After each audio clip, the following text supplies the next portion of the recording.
வணக்கம் அன்பான உறவுகளே, சேரமான் தொலைக்காட்சியின் செருக்களம் ஊடாக உங்களை சந்திப்பதில் மகிழ்ச்சி அடைகின்றேன். ஒரு இடத்துல ஒரு தவறு நடந்தால் அந்த தவறை தட்டி கேட்பது ஒரு தவறா? கொஞ்ச நாளைக்கு முதல் நான் ஒரு நிகழ்ச்சி ஒன்றை சேரமான் தொலைக்காட்சியை செய்திருந்தேன். அதனை தமிழகத்தினுடைய புரட்சி பாவலர் மாமனிதர் காசியானந்தன் ஐயாவுக்கு அனுப்பியிருந்தேன்.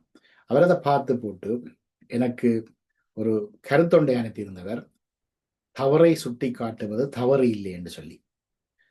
ஆனால் புலம்பெயர் தேசங்கள்ல அன்னையினுடைய சிந்தனைக்கு செயல் வடிவம் கொடுக்கிறோம், தாங்கள் தான் தமிழீழ தேசிய விடுதலை போராட்டத்தை அரசியல் ரீதியாக ராஜதந்திர ரீதியாக முன்னெடுத்து செல்கிறோம் என்று சொல்கின்ற இந்த தமிழர் ஒருங்கிணைப்பு குழு என்று சொல்லப்படுகின்ற அந்த அமைப்பும் அதனுடைய உப அமைப்புகளும், குறிப்பாக அதனுடைய வருவாயை அதிகமாக பெறுகின்ற கல்வி நிறுவனங்கள், ஆலயங்கள், தமிழீழ தாயகத்தில் இருக்கிற எங்களுடைய முன்னாள் போராளிகள், காணாமலாக்கப்பட்ட போராளிகளுடைய குடும்பங்கள், மாவீரர் குடும்பங்களுடைய வறுமையை போக்குவதற்கு எந்த விதமான உதவிகளையும் செய்வதில்லை என்ற குற்றச்சாட்டை இந்த சுவிஸ் தமிழர் ஒருங்கிணைப்பு குழுவினுடைய இளையோர் அமைப்பு நடத்திய ஒரு நிகழ்ந்த மேடையில ஒரு இளைஞர் சுட்டி காட்டினவர். அந்த இளைஞர் ஒரு காணாமலாக்கப்பட்ட ஒரு போராளியினுடைய மகன், தன்னுடைய தந்தையை பிரிந்து, தந்தை இருக்கிறாரா இல்லையா என்று தெரியாத ஒரு நிலையில வளர்ந்த ஒரு இளைஞர். அந்த இளைஞர் தமிழர் ஒருங்கிணைப்பு குழுவினுடைய இளையோர் அமைப்பினுடைய மேடை ஒன்றில் ஒரு நிகழ்ச்சி ஒன்றை நடத்தியதோடு அதில் உரையை மாற்றியிருந்தார். அந்த உரையினுடைய சில பகுதிகளை இப்போது உங்களுக்கு நான் காண்பிக்கிறேன். இது நிறைய பேருக்கு டிவிலையோ இல்லாட்டி நியூஸ்ல பார்த்து தான் தெரிஞ்சிருப்பீங்க. இப்படியானது இலங்கையில நிறைய பேர் நடந்திருக்கு. அதுல நானும் ஒரு அப்பா இருக்கிறேன். இதுல சொன்னது முழுசா என்னோட கதையை தான்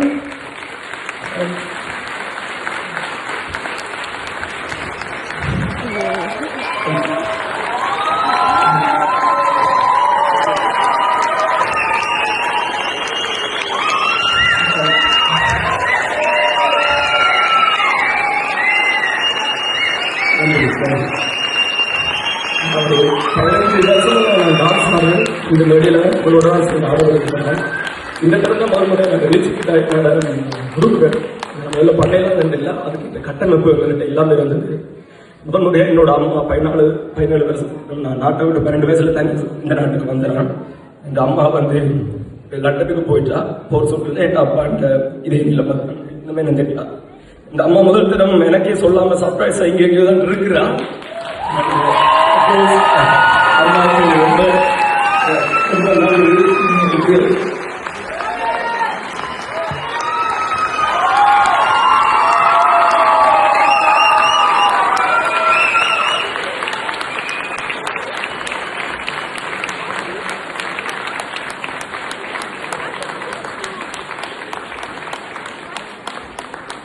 நேரத்தை எடுக்கிறது முக்கியமான விஷயங்கள் நடக்கும்போது, நீங்கள் வேறு நாட்டுக்கு நடக்கும்போதோ இல்லை வேறு விஷயங்கள் நடக்கும்போதோ அதுக்கு நீங்க நிறைய சப்போர்ட் பண்றீங்க. வேறு இடங்கள் ஆனால் எங்க டைமத்துக்கு நடக்கும்போது அதை நீங்கள் கண்டுக்கிறீங்களே, அதை ஷேர் பண்றவனோ அதை பதிவிடுறவனோ நீங்கள் பூமராயோ இல்லாட்டி ஒரு என்ன இவன் ஒரு பழைய பிற்போக்குத்தனமா இருக்கிறவன் அதை பார்க்குற சமுதாயமா இருக்கு. நம்ம சமுதாயத்துக்கு எங்களுடைய அடையாள தோரணம் நாங்கள் மறக்கக்கூடாது. நாங்கள் வந்த கஷ்டத்தை நாங்கள் வந்த நீங்கள் எங்க பிறந்தாலும் அயலாலே இங்கு பிறப்பிலும் நாங்கள் தமிழர் எங்கள் அடையாளத்தோட நாங்கள் இருக்கிறோம். அதை மனசில் வைக்கிறோம். கிட்டத்தட்ட 12,000 போராளிகள் புலனாய்வுகளுக்கு வீட்டு போராடினோம். அதுல ஒரு 2,000 பேர் பணக்காரனா இருக்கலாம், 2,000 பேர் நாட்டை விட்டு வெளியேறி இருக்கலாம். மிச்ச போராளிகள் எவ்வளவு பேர் ஊர்ல பிச்சை அடிக்கிறோம். அவங்க எல்லாம் போராடினது எங்களுக்காண்டி நாட்டு நாங்கள் ஒரு சுதந்திரமான ஒரு நாட்டில் வாழ வேண்டுதான். ஆனா அவங்க இப்ப ரோட்ல பிச்சை எடுக்கிறது, கைகாலில் இருந்து மனசுகள் பிள்ளைகளுக்கு சாப்பாடு இல்லாமல் எவ்வளவு ஒரு ஓலை குடிசையில் எவ்வளவு இருக்கிறது. உங்களை எத்தனை பேர் ஊருக்கு போய் வாரீங்க, பெரிய ஹோல்டே சந்தோஷமா இருக்கிறீங்க, எவ்வளவு விஷயத்துக்காண்டி செலவழிக்கிறீங்க, நல்லது நீங்க உழைக்கிறீங்க. அந்த நேரத்தில் ஒரு 5,000 ரூபாய் 10,000 ரூபாய் ஒரு போராளிக்கு நீங்கள் இதன்றதுல இருக்கு. எங்கள்கிட்ட தமிழ் சமுதாயத்தில் எவ்வளவோ கட்டமைப்பு இருக்கு, கல்வி சேவை, கோயில், அது இது நிறைய இருக்கிறீங்க. உங்களுக்கு கோயில் மண்டபம் கட்டுறதுக்கும் அதுக்கும் காசு சேர்த்து இவ்வளவு கோடிக்கணக்கா நீங்க மில்லியன் கணக்கில் செலவழிக்கிறீங்க. உங்களால யாராலுமே இவ்வளவு ஊர்ல இருக்கிற 6,000 போராளிகளை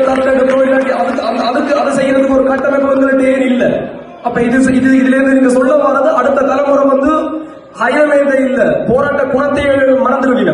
ஏன்னா எங்களுக்கு தெரியும் இந்த போராட்டத்துல நாங்கள் எவ்வளவு அடிபடுறோம், இந்த போராட்டத்தை முடிஞ்சும் நாங்கள் எவ்வளவு இதன் வேண்டும். எனக்கு இது விஷயம் நடக்கும் போது எனக்கு 12 வயசு. ஆனா நான் எந்த சுயநலம் எனக்கு தான் இந்த இனத்தை பற்றி நான் தேடி படிச்சேன். அதே மாதிரி தான் நீங்களும் உள்ள ஊட்டி முக்கியம் தான். அதுக்காண்டி அதே நேரத்தில் எங்கிட்ட லட்சியம், எங்கிட்ட இனமும், எங்கிட்ட உரிமையை நாங்கள் விட்டுக்க கொடுக்கூடாது. அடுத்த தலைமுறைக்கு கடத்துவோம்.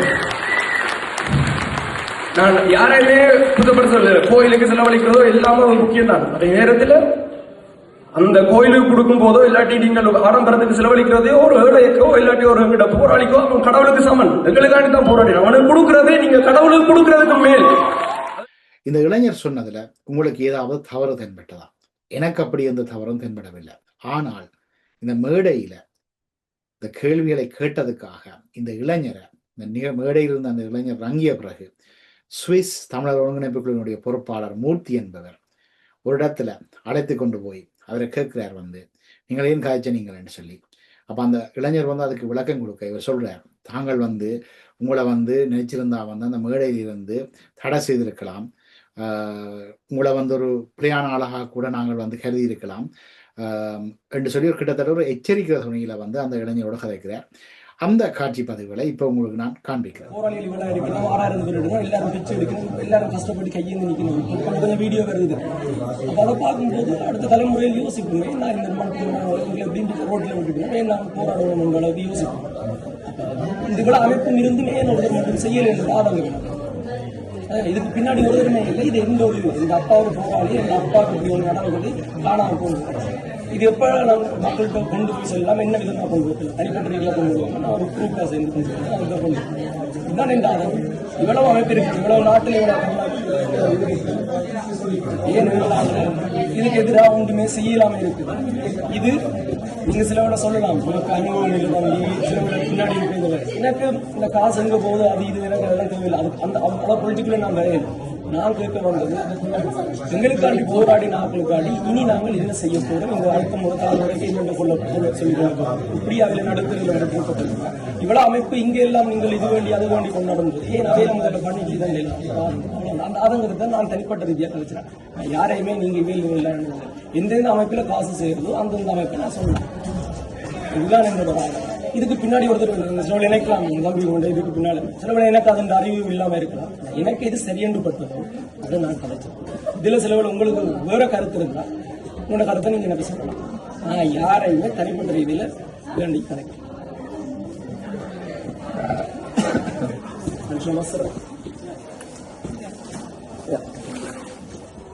சொல்லுங்க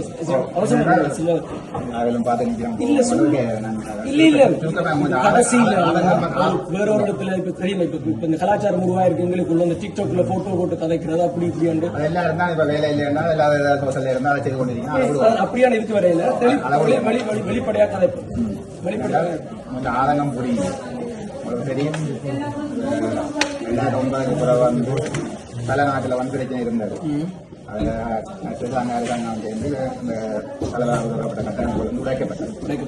சுவிஸ்ல மட்டும்தான் கொஞ்சம் வேண்டியெல்லாம் இருந்து இப்ப கடந்த ஒரு 2 வருஷம் 3 வருஷம் அதுக்கான வேலையை நடந்து கொண்டு தேவை என்ன வந்தது. இவ்வளவு காலம்னா அன்னைக்கு விளக்கு கொடுத்தாம இருந்த ஆட்கள் இப்ப அன்னைக்கு விளக்கு கொடுக்க வேண்டிய தேவை என்ன வந்தது. நல்லா புரிஞ்சுக்குவாரு. அதான் எங்கெண்டி ஆக்களை வச்சு இது தெரிஞ்சு தெரியாம சில பேரை வச்சு அது நாட்டில இருந்தா முந்தி இப்ப நாங்கள் பலமா இருக்கு நடந்தது. ஆனா எங்களுக்கு மழை வந்தது.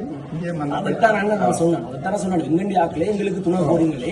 இன்றைக்கு சுவிட்சர்லேயும் ஜெர்மன்லேயும் தான் இன்றைக்கு தமிழ் பள்ளிக்கூடத்தில் படிக்கிற 5000-4000 பிள்ளைகள் படித்துக் கொண்டு வடநாட்டை உடைய கூட இருந்தாங்க. இன்றைக்கு இந்த கழிச்சவே இதை பார்த்தீங்கன்னு சொன்னா சுவிஸ் அரசு அங்கே பெரிய பவுண்டேஷன் செய்து கொண்டு இருக்கு. 70,000 சொல்லி இந்த கழிச்சவே அதை அங்கே போனது அந்த 40,000 சுவிஸ்ல தமிழ்நாட்டுக்கு 40 வரையும் எல்லாம் கொண்டாடினோம். அதுக்கெல்லாம் கணக்கால அரசியல் இருக்குது. உங்க ஆதங்கம் புரியுது. வெளியோராங்க தான் நடத்தினார். நீங்களும் அதில் சேர்ந்து இப்ப உங்களுக்கு நல்ல கருத்து சொல்ல முடியாது. ஆக்கள் இல்லை அப்படி சோசியல் மீடியா இப்ப வந்தோம் எல்லாரும் ஒவ்வொரு பற்றி எழுதல. இதுல இப்ப நிக்கிறோம். இப்ப நீங்கள் நான் இப்ப காய்ச்சவடியா தெரியுது உங்க ஆதங்கம் இல்லையா. உங்களை இப்படியாத்தான் நாங்கள் பார்த்து கொண்டு போயிருப்போம். கடையாட்ட போயிருப்போம். உங்களை பற்றி காணிக்க முடியாது. அதெல்லாம் நாங்கள் எங்கள் மாடியில் ஒரு கடையாக செய்வோம். நீங்கள் கொண்டு எதிராக போவீங்க. குற்றமுள்ள மனம்தான் குறுகுறுக்கும் என்று சொல்லுவீங்க. இங்க அந்த இளைஞன் கேட்ட கேள்வியில எந்த தவறும் இல்லை. ஆனால் அதுக்காக அவரை கூப்பிட்டு நீங்கள் இப்படி கதைக்கக்கூடாத துணியில வந்து இந்த சுவிஸ் தமிழர் ஒருங்கிணைப்பு குழுவினுடைய பொறுப்பாளராக இருக்கின்ற மூர்த்தி என்பவர் அந்த இளைஞனை வந்து கேள்வி கேட்கிறாருன்னு சொன்னால் அவரை வந்து கிட்டத்தட்ட மிரட்டும் பாணியில அவரோடு வந்து அந்த உரையாடலை நடத்துகின்றாருன்னு சொன்னால் இதிலிருந்து நீங்கள் புரிந்து கொள்ளக்கூடியது என்ன?